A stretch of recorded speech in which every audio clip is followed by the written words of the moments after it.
കോയമ്പത്തൂർ ആലന്തൂരിൽ കിണറ്റിൽ വീണ കാട്ടാന ചരിഞ്ഞു. ആലന്തൂരിന് സമീപമുള്ള ചാടിവയിൽ ഷോലൈപ്പടുകൈ പ്രദേശത്താണ് സംഭവം.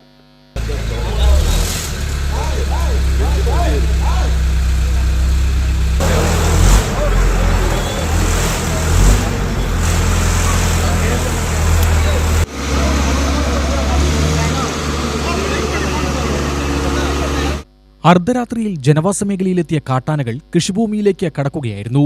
തുടർന്ന് വനംവകുപ്പെത്തി 3 കാട്ടാനകളെ കാടുകയറ്റാൻ ശ്രമിക്കുന്നതിനിടെ അതിലൊന്ന് കിണറ്റിൽ വീഴുകയായിരുന്നു.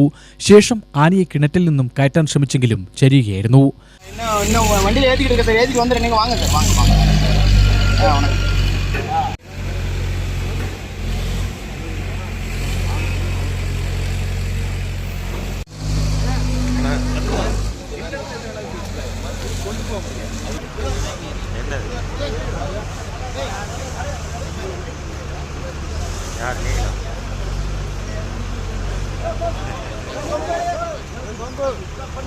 UTV news, Palakkad.